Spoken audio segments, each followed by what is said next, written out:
All right, good day. Welcome everyone to this PIMpanelist.com webinar. Today, I'm joined by Andreas and Morten from Bluestone PIM, and we are going to discuss the paradigm shift that is happening in digital commerce. There are some paradigm shifts, and I think we'll look back and touch on some of them as well. But before we dive into the meat of the conversation, let's do some quick housekeeping. We are in a live session, which means you can ask your questions on the right-hand side using the comments on LinkedIn or on YouTube, and I'll try to weave in your comments during the conversation. So feel free to leave your comments there. And we'll be recording this session. So if you have to drop out after, well, whenever you have to drop out, don't worry, we'll be sending you the full recording and make that available to you. Now, we are going to discuss paradigm shift, and maybe it is no surprise that that paradigm shift is driven by the AI revolution. And as well, you might have noticed, every week in AI news is 6 months of developments, at least so it seems. So since the launch of ChatGPT 3.5 about 3 years ago, it feels like we've been in a very turbulent area when it comes to all the new AI developments.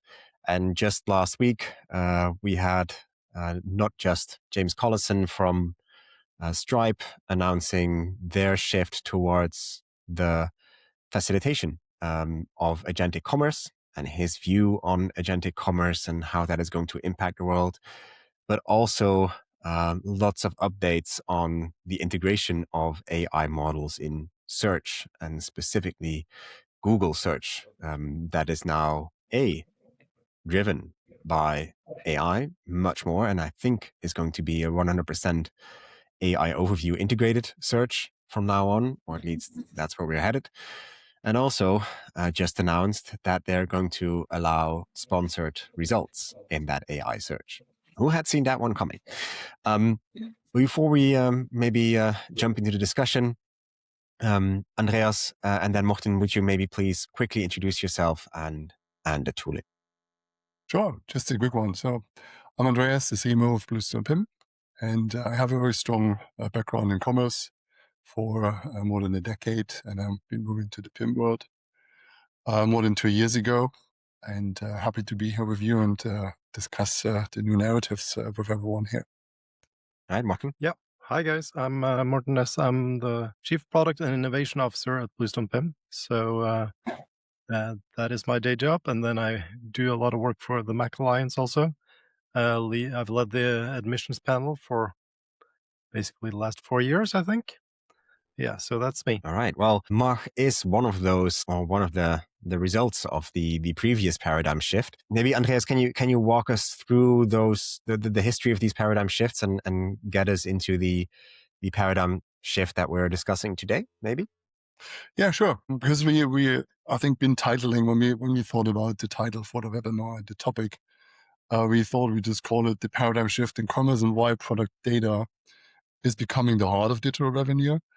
And also given my background, I think what everyone has been seeing over the past decade, we probably saw two major shifts in the commerce space. And that was the first one was the decoupling the front end and the back end, which everyone called Headless. And I think the second larger shift we've seen, the move to composable, which not everyone, of course, did, but many very innovative enterprises, they went through both of those shifts.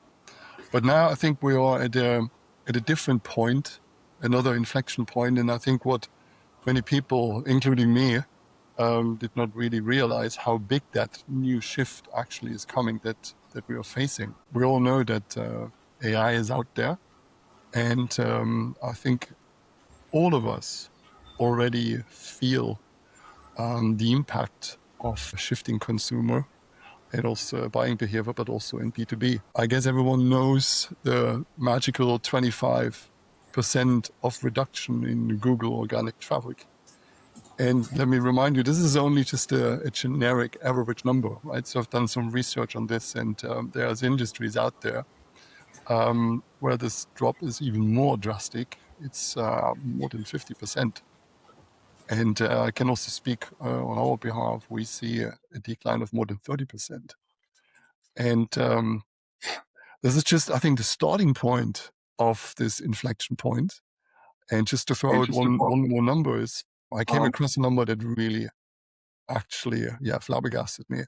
Apparently, 51% of all B2B buyer's journey are now starting with the use of either an LMM or an agent. And I think what that all means is described in our title, in our webinar title, why it's probably not so much about moving to another composable system or doing a migration project of your commerce engine, but rather think about, okay, so who is consuming which information at which time and for which purpose?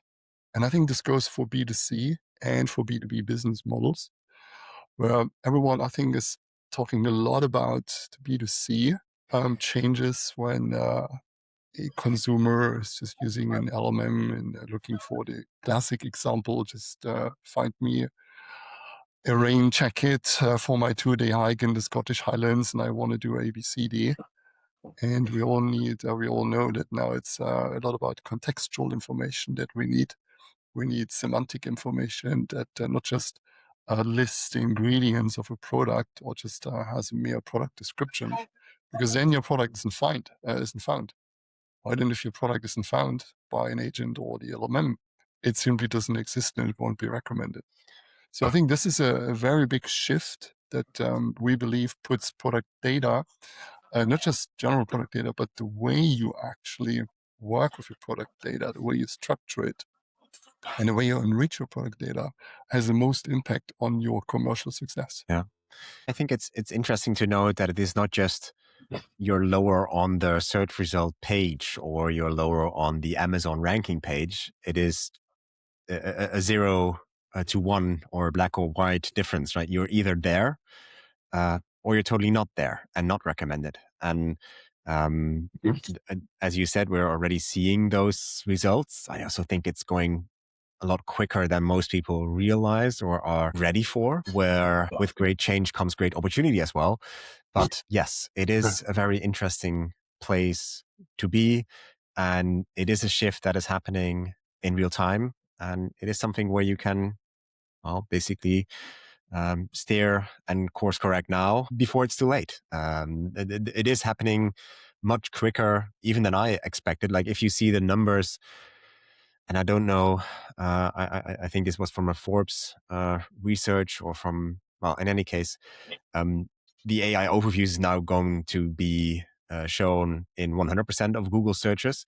It went from 2.2 or 2.5% in November, that is 6 months ago, to around 60% today, to 100%, let's say, from next month.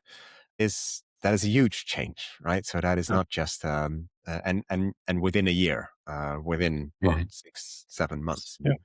And It's a big think change. about it. You go, Morten. Yeah. Now, I was just going to say that what people also forget to think about in this shift is that it's another thing that hasn't happened before, and that is the fact that the buyer is changing. When we went from local stores to web shops to mobile shopping, it's always been the same buyer. It's been you and me, right? That has been the purchaser.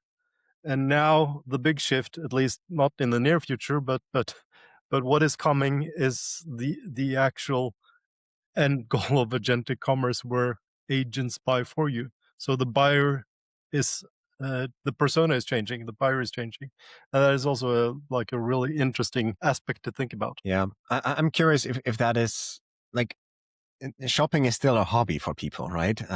So sometimes it's nice to be viewing listings upon listings and getting really into a hobby that you enjoy and comparing features. And sometimes it's a chore, and then you'd rather have the agent, of course, buy for you. It is interesting to think about, because even then, like, the listings that you get shown are, of course, driven by some kind of agentic search that does the discovery for you. So I'm curious how that will work, but I do believe that the foundation of that new customer journey, existing customer journey in a way, is the product data foundation, right? It starts, that's where all the AI interactions are going to be built on. And so I couldn't agree more with that paradigm shift from, well, pre-AI to the future of AI, or the focal point being maybe on the front end to the focal point now going more towards the back end. Yeah, I don't know. Was PIM ever a back end solution, I wonder? I think it's always been a back end solution in some ways, but it is a very interesting point that you're bringing up, because in many ways this whole agentic journey has become a gift from heaven for all PIM vendors, actually, because the importance of correct product data has come back strong, and everyone is talking about it, because actually we as humans, we are really good at filling in blanks, and we're very forgiving when it comes to missing information and missing data. An agent is, of course, ruthless. And if your information is of bad quality, or your product information is missing, you're not visible. It's very binary for an agent. So it has like really put the focus back on product information and the quality of data. Yeah, that's a very interesting point, Morten. I think it's even worse than that, in a sense that yes, it's about attributes and descriptions and things you can see, but it's also about invisible things like schema markup or product relations, or I think Andreas already mentioned the context of products. When we look at the rain jacket, the AI is going to see or discover whether that is a good rain jacket for the Scottish hike, if it is also linked to hiking boots and maybe some anti-mosquito screen for the Scottish Highlands, and maybe linked to a travel guide for Scotland, because that's what they see as contextually expected or correct, right? And that's a whole different experience than what we're seeing with customers right now, right? They're still stuck in that description and attribute space where they're looking to get, I mean, that's important, get the right description and the right attribute and a full description in there. But it's more and more starting to trickle down towards that contextual layer, the schema technical layer as well. I couldn't agree more, right? And so kind of like would like to say is, GEO doesn't really replace search engine optimization SEO, but it's just a new discipline, right? And it is so important now, and it's gaining more importance for the discovery game. And this game is not won in your CMS. You know, the battleground in the past really used to be the front end. This is where brands used to build and used to be created. I'm sorry to say, the GEO battle is won in your PIM, because for the very reason that you just mentioned, where do you enrich and keep and store all the data, and how do you then actually expose it either to your front end or to whatever, to your MCP server, to Swiss, right? So it's you just mentioned schema.org, right? Schema.org is really, really important for SEO, but it's also important for GEO. And let's just say this one more time, right? So contextual information is required for GEO. Semantic information is required for GEO. Product comparison is required for ranking very high in your GEO. So you not just have the information about your about one jacket as a retailer, you need to have comparable information across a whole set or a whole product group of rain jackets.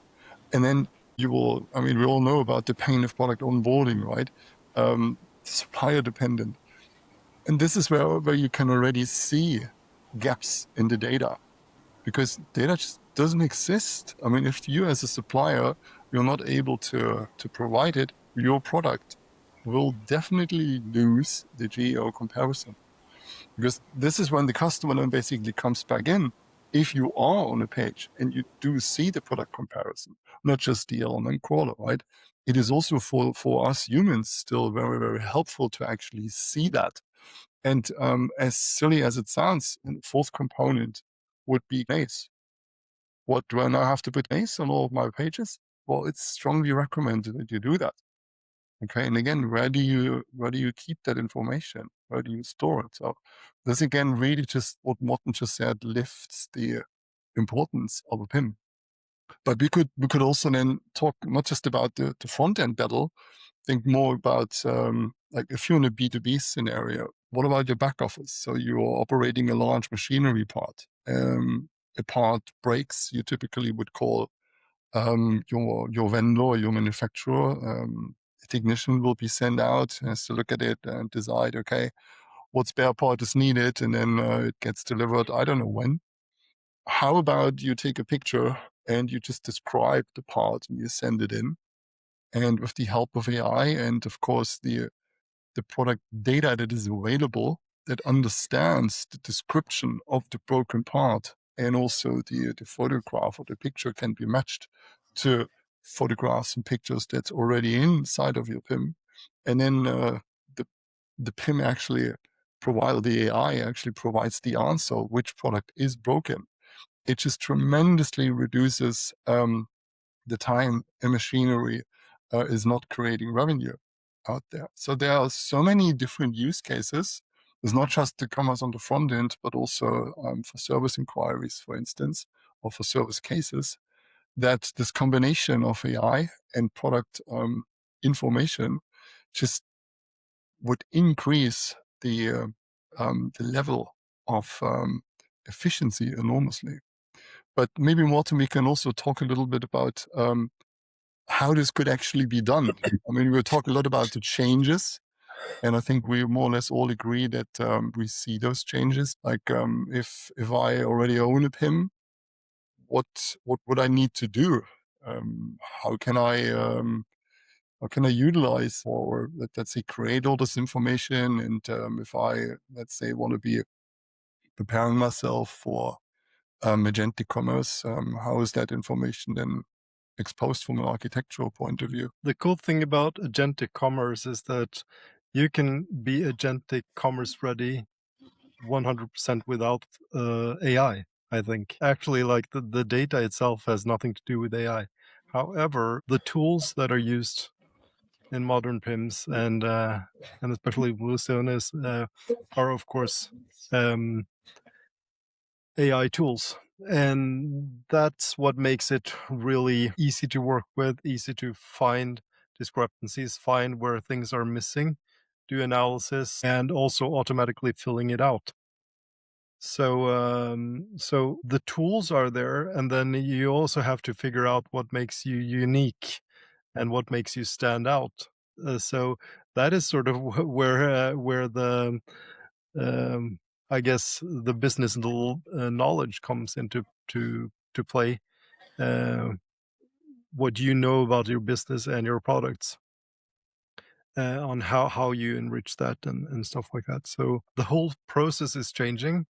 The tools that are available are amazing, but there is still manual thought to be done. Of course, AI will help you with that too. Yeah. Give you recommendations on what to do. But yeah, we just did some research. I can't remember if it was like 200 people that responded on agentic commerce. Remember, Andreas, was it around 200? It was to 500 actually. Oh, really? Okay, so it's in more. But I was the one thing that I took away from that is that it's still early. People are skeptical. People are not really where we where we think they are. I go back and forth, Morten. Like sometimes I think we will never need humans again, right? Because enrichment can be done by AI. Creating these relationships can be done by AI. Collectionization or building perfect hiking gear setups for the Scottish Highlands can be done by AI. Right. Sometimes I'm hoping we can still get a human in the loop, but it's not, well, maybe only in the setup of these systems, but I think that's only a matter of time. And then on the other hand, like when I look at reality, there's still so many people. Like I go back and forth, like no humans involved, and then reality says I think everyone.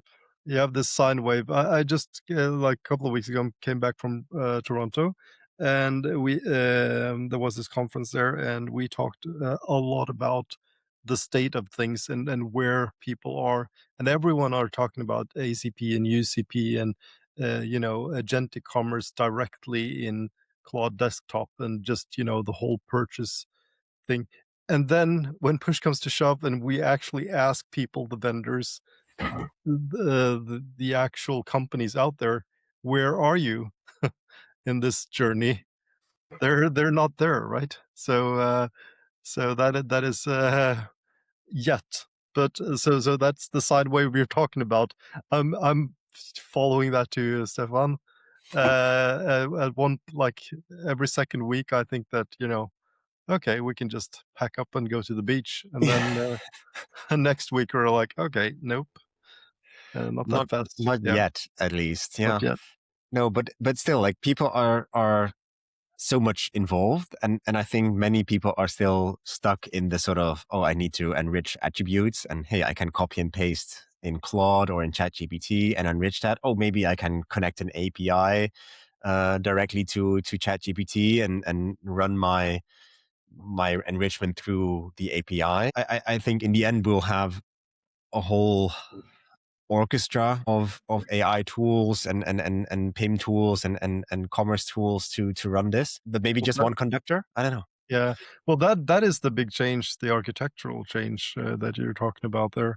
And that's what change or differentiates, I guess, all monolith PIMs from newer PIMs like Bluestone, a PIM that is truly API only, where you only have APIs.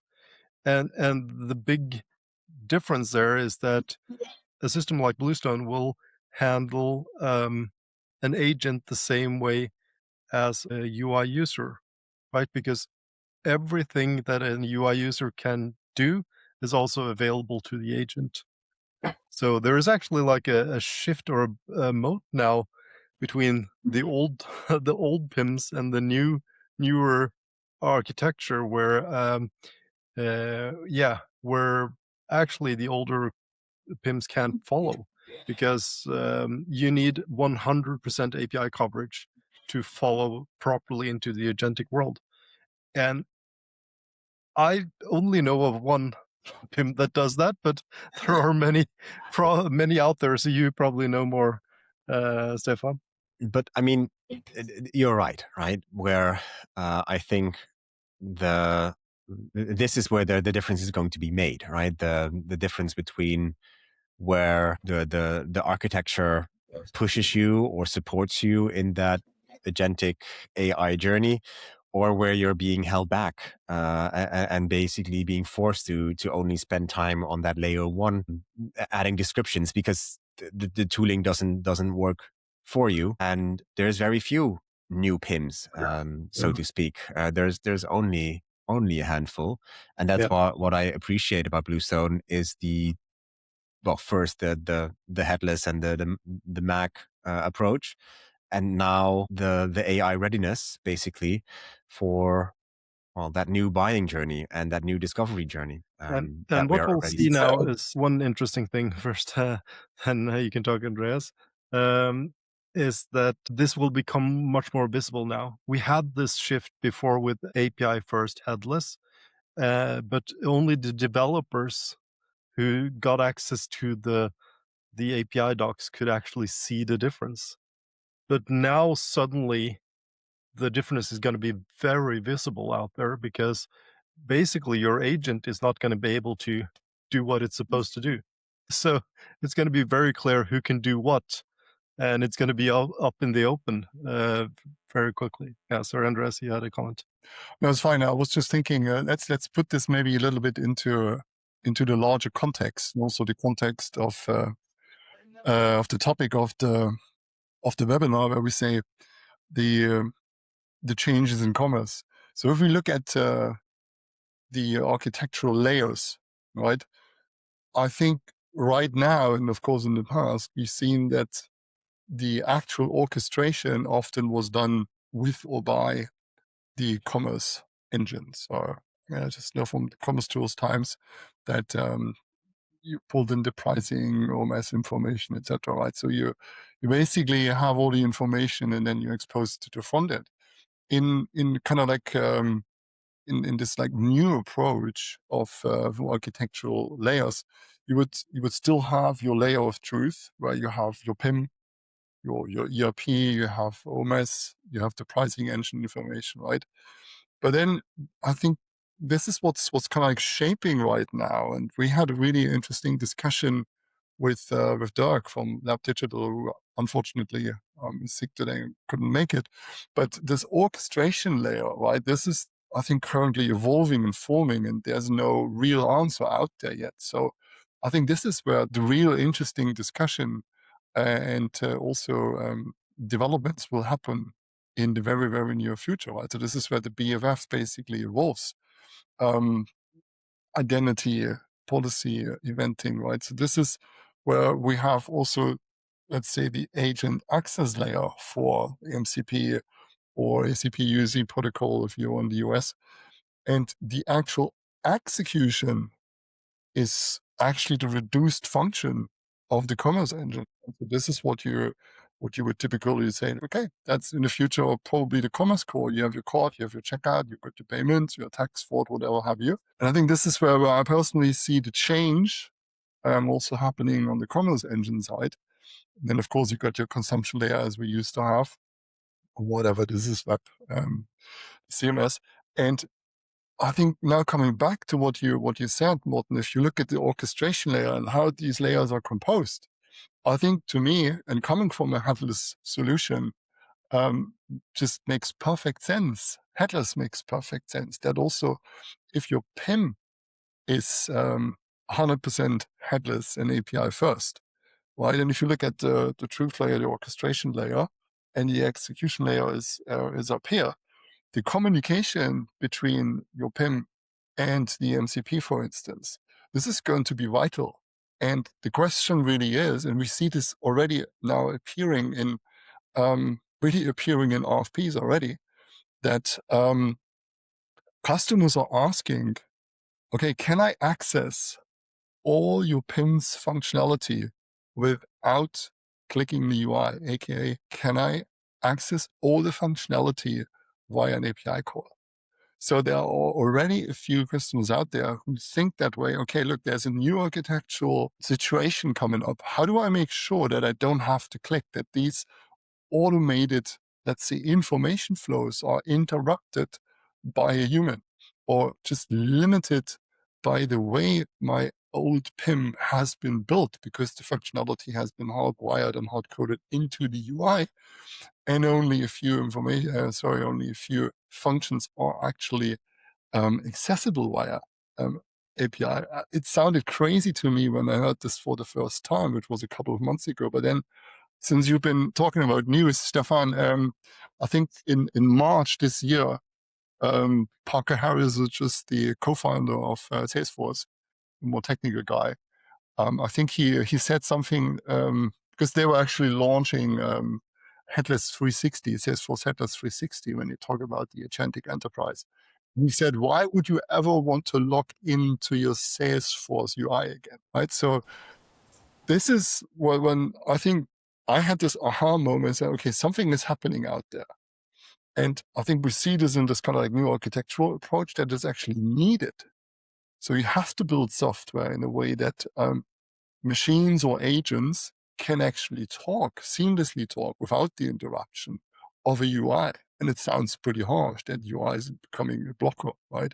But this is something that we see, and I think this is something that adds a totally new edge to this game. Also, when you do your selection process for PIM, because we always say you got to look into the future. You got to anticipate.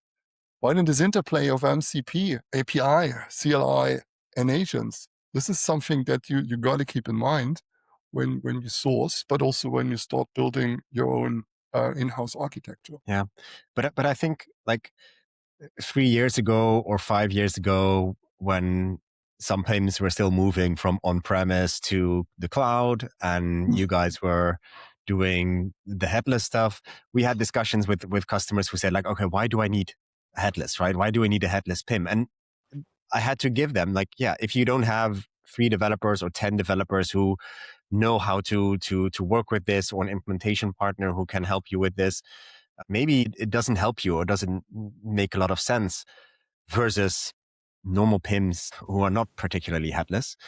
But what I see now is, hey, it is definitely changing and impacting your customer journey or your customer's journey. If you're able to serve them the information in the correct way on the correct platform, enriched correctly through the right architecture. And that's new, that's different, right? There's a clear market need and market development. And I think the unfortunate thing for many customers that we speak to is that it's happening so fast, right? PIM selections happen every 5 to 10 years. And if you just made the wrong choice, that's unfortunate. But even then, they are 5 to 10 year changes, or you only change them 5 to 10 years, every 5 to 10 years, is because they're so embedded in that architecture. It is because they're so embedded in that process architecture as well. So yes, I can imagine you don't just want to change, but on the other hand, I also agree with you, Andreas. Like if you are forward looking in the coming 5 to 10 years, but even in the coming 6 to 12 months, this is where the world is going. I don't see, maybe headless, sure, was definitely a transition, was definitely a paradigm shift, and was definitely important, but and we couldn't know at the time for the AI shift that is happening as we speak. But it was like what you said there, Stephan, when we had the headless shift, or, I remember that so well because people were using that argument that you had to be a developer to understand the difference and to appreciate the difference and also make use of it. And we had to give it to them. Like, yeah, you're right. That is the big change now, because I think even my mom could set up this now and connect to the Bluestone PIM MCP server, because you can just ask whenever you don't understand, just ask the AI and it will explain it to you. So if you just have like an initial prompt going, like the rest is like child play.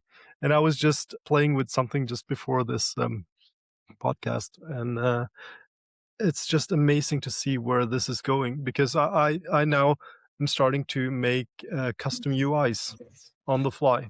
So we've made an MCP skill, or a Claude skill for our MCP servers.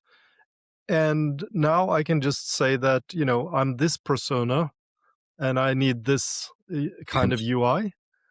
And then it makes that UI. So it's becoming the toolbox, and it's even quicker than we thought. I've said for years that the Bluestone PIM will become an agentic toolbox, but it's actually happening. No one is listening. Yeah. No one is listening. Yeah. But it's like now the proof is in the pudding. I mean, you can just, go to our web page and read instructions, and if you have credentials, you can just try it. It's insane, and it just blows my mind the way it works. Also, it's going to change everything on how we use the PIM and who's using the PIM and how they are using the PIM, and maybe we can even have new user groups that can use the PIM also. For sure. No, I think, and that's already what we're seeing with some customers, is exactly what Andreas is describing. Like, do you actually want to interface in your Salesforce, right? The Salesforce co-founder saying, hey, do you actually want to open up the app? And maybe still the coming year, but you don't want to give access to all your users to your PIM because it's maybe too complex, or they can change things. And yes, you can manage roles and rights, but most PIMs have per user budgets. So you don't want to give too many users access, and you don't want to give... Anyway, becomes a headache, and you also have to train them. What if you could just ask Claude to create an interface that only does what they need, maybe only just for a project that runs for this month, that they can access all the product data that they need access to and just quickly get the job done that they need to get done. Yeah, I kind of want to share my screen now, but I'm not going to do that. I'll Okay. save it for a for a video. But it's so true, and it's not until you try it and see it for yourself that you understand how big the change is and how fast it's coming. So yeah, it's an interesting development, I think, and a huge one, and I think it's much bigger than it has been before. I mean, the whole API first, headless, headless commerce and composable. That was a big thing, but this is changing everything in a much bigger way. How we're using it, who's using it, when we're using it, like everything is up in the air now. Yeah, but will this be? No, go ahead, Andreas. Go ahead. I was just saying, right? Like if you think, these, like, say, 4 architectural layers again, I think this is where I really think the biggest change is about to happen right now. And this also explains why prospects and companies out there are now rethinking the role of a PIM. And just as a side note, coming from the commerce world and knowing that, the big composable projects it is like 12 months and it has a huge price tag. The PIM project is not as big. It doesn't last that long. And it's definitely also not that costly. But back to the actual message here is, I think where the perceptual change really is happening, is the PIM just used to be kind of like an upstream plumbing of information into the commerce engine. That's what we used to do in the past. Well, it's like being a commerce engine, you take the information and you orchestrate it and you put it into the front end. But in this new world that we've been talking about, the agentic world, but not even in the agentic world, even in just the LMM search engine driven world, the role of the data and the structure of the data that the PIM provides becomes of a much more strategic importance. You just don't just cram it into your commerce engine. You actually cram it into your orchestration layer. And that's where you have your MCP. That's where in the US you have your UCP sitting, right? So this explains why companies now start rethinking, okay, maybe I just don't need a PIM where I have a nice UI and I have 20, 30, 50, 60, even more people just managing data. Because we see this also in RFPs now. Those companies who already have the future in mind, they really think about, okay, can I not automate certain processes? Because actually I don't need someone to click here and there and basically manage the data, because with the help of AI and the help of automation, you can actually do this much faster. Still have the human in the loop, right? But I think this is where this big perception change in some of the, let's say, more innovative companies is coming from. And they're actually asking for this change in the PIM as well. But I think it's a challenge, right, for organizations where these AI changes are happening on a, let's say, week by week schedule, while your architecture usually moves in a, well, decade by decade schedule. And like what we see, like the solutions that we see, and I'm curious how you see this, but what we see with customers is that they then go for intermediate solutions, right? So what we usually get is, hey, change the product data process, but please don't give us any IT advice because we don't want to change the solutions. And I think what we're seeing now is that they understand that the importance of that data foundation. They already have that data foundation somewhere.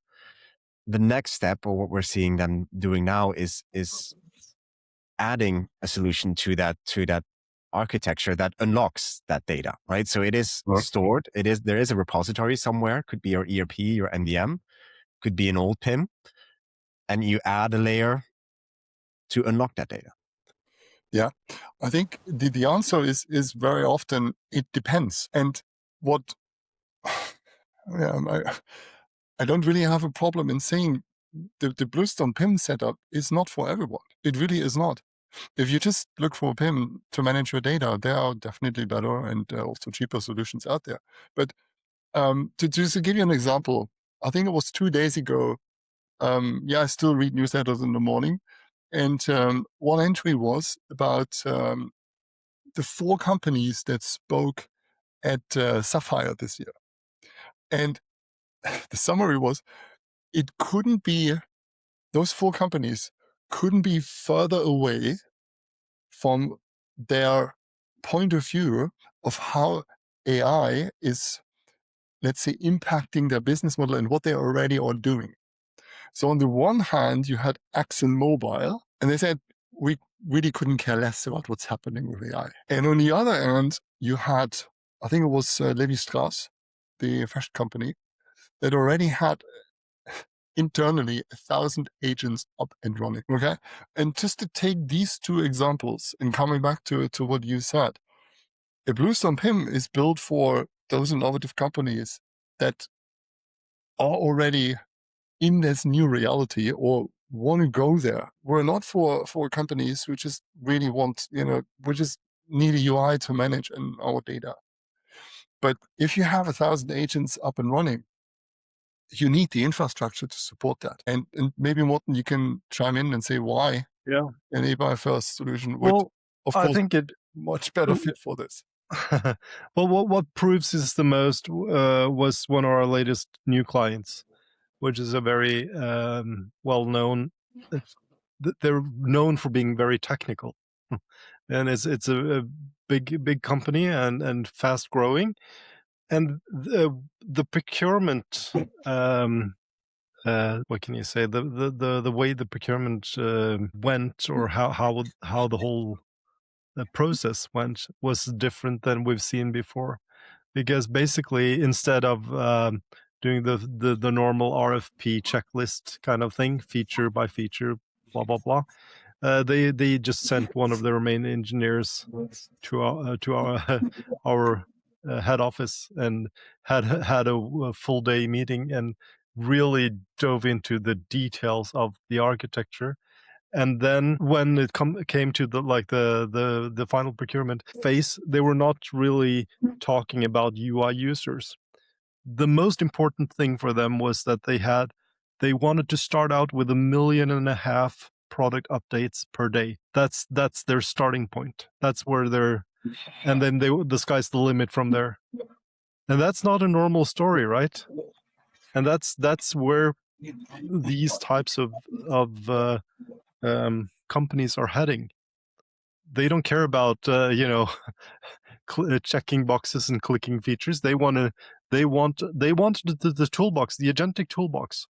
That's what they wanted, and that's what we're providing: the Agentic PIM toolbox with 1.5 million product updates per day. Yeah, but you need to have the vision, I think, Morten. So ExxonMobil clearly doesn't think that way, right? They don't think they need that, and maybe they don't. But there's definitely a lot of people who disagree with them, maybe just for their specific use case. But I think if you're doing any customer facing, and that could be B2B or B2C work, you want to be on top of that data and of that experience, and that experience, that product experience, is going to change from where they are now to a more AI-driven discovery to maybe a fully agentic situation. So, the they thing should have is started that yesterday. the thing is that there are a lot of companies who will have a Kodak moment, and in the sense that they will suddenly wake up and actually just die, because that is what's happening now, and it's never been clearer. So I'm kind of surprised by people who are like, yeah, AI shmai, don't care. Like, you're gonna get hit in the face over the next couple of months or years, no matter who you are. So But it is different than last year, right? So that is the strange evolution, I think, where are we going to be ruled by this AI overlord and fully AGI, which was sort of the concern 3 years ago when we only had chatbots. And I don't think that is going to happen in 5 years. Last year, we had all enterprises doing experiments and AI theater where they had, I think there was a news article in February where the return on investment was negative for 95% of those experiments, which we could have told you in advance. And I think that since maybe November-ish, we're seeing that agentic shift happening and landing, right? Like OpenClaw. Like it feels like ages ago, but it was, I think, February that OpenClaw was launched or was hyped. That is just 3 months ago, right? That's crazy. Yeah. I mean, I had this, it was just before Christmas. Everyone talked about Gemini and how good that was. And now everyone forgot until this week when 3.5 Flash came out and Omni and these new insane things that Google, never sleep on Google. Is coming out. So just proves your point that this is moving so fast.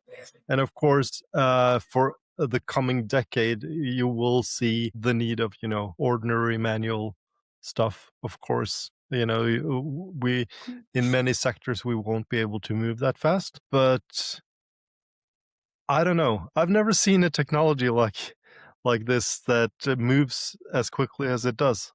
It's insane. I mean, I used to roadmap 2, 3, 4 years. Now I'm scared to do 6 months. Like it's insane.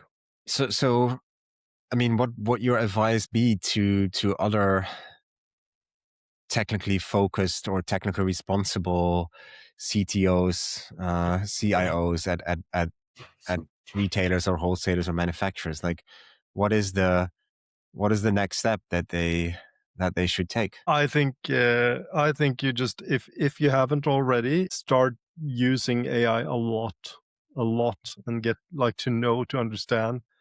I mean, all the best people I know, the people who are like the best AI engineers are all self-taught. It's it's not, we're getting courses. Anthropic is coming out with their own courses now and everything. But I mean, I think the power is in trying, and that's when it hits you.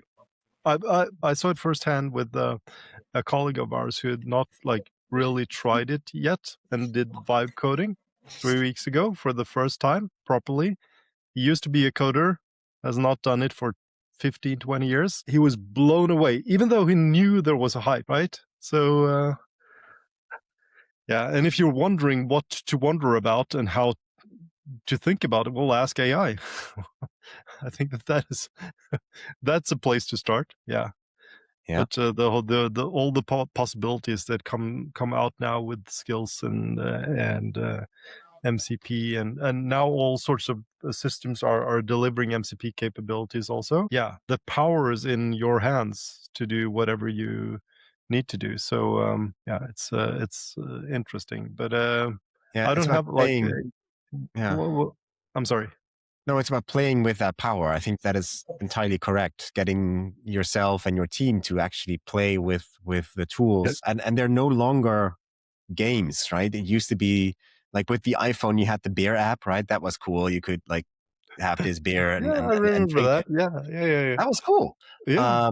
And then you got Uber, and you got all these really tools that made use of the capabilities of the new platform. I think the similar thing is happening with AI, where you used to do I can write a poem with ChatGPT or create a nice image with Nano Banana with myself in it without fine tuning my own stable diffusion model. And yes, that is play. But as you said, only then you discover the true power of these tools. Yeah, that's when you're blown away. So I think that is the place to start. If you haven't already, just dive in. And what do you say, Andreas? You've gone in a little bit deeper than before with Claude, right? I don't want to say I would actually challenge this, but I would agree. On a technical level, you should do that. But a lot of events recently, had lots and lots of talks with prospects, but also with SI partners. What I actually really see is that whilst you are looking at the engineering world, at the product world, I think what's not really happening at the moment is that the boardrooms are making this the highest priority ever. And why I say this is the following. I came across this example, a PIM system, right, which feeds and provides the necessary information for agentic commerce is most likely unknown in the board. The agent takes a decision within 200 milliseconds if your product exists, is recommended because it matches the contextual rich prompt. So we actually have a situation out there right now that the strategic importance of AI is not fully understood, and obviously also the consequences for the architecture and crucial building blocks in your architecture. So what I would say is, what I would recommend is sit down, build a short or a small tiger team, strategy team, right, that knows the industry you're competing in. And I would recommend start thinking about use cases. Start thinking and start where you currently are. You're B2B or an industrial company. Think about how you do your business. Think about your engineers. Think about how your engineer would do something like ordering a food grade pump that's whatever certified and available in whatever country. Build those use cases and work backwards. What do we need to do in order to be relevant as a company in this new era? And I think you will then inevitably come to the conclusion, okay, we need a certain set of information within the layer of truth, right? That is understood by the agents and by the elements, and then make your decision. But I think we also have to look at this from a business point of view. And I think it all starts with thinking about those use cases. And then we used to say digitizing those use cases, but I think it's more about making these use cases into, let's say, semi-automated processes, digital processes, and think about which building blocks you actually need in order to do that. And I would almost guarantee you within a couple of weeks, you have a totally different thinking and understanding in your boardroom and in your tactical and strategical tiger teams. And this is where I think real innovation starts. Yeah, I love it. I think Morten and I like playing with the tools ourselves, maybe a bit too much, but still, I agree. Like it's also just exploring the business value and doing that real quick, because just take the next quarter. We're at the end of we're nearing the end of the second quarter.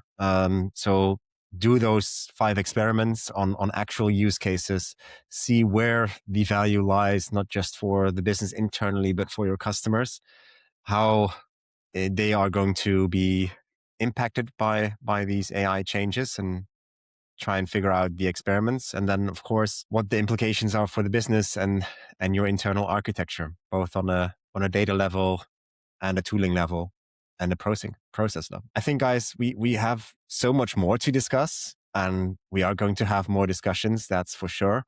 I want to thank you for your time today. I think there's a lot of homework for our audience anyway, so let's check in some time and see where they are. I really hope to continue the conversation with you and the audience as well. See where everyone is in, well, let's say 3 months time, and see where the world is in 3 months time. And want to thank you for sharing your experience and your knowledge today, and want to thank the audience for staying with us as well. Let me close off by asking everyone to follow us on LinkedIn or on YouTube, so you'll stay updated on any new webinars with with Bluestone. There's another webinar next week with Morten, where we dive a little bit deeper into the actual technical part. So if that is something you're interested in, definitely check that out. And otherwise, I would say have a good day and play around with some AI tools. And see you in the next one. Definitely. Bye-bye. Thank you, Stephan. Thank you, everyone. Bye.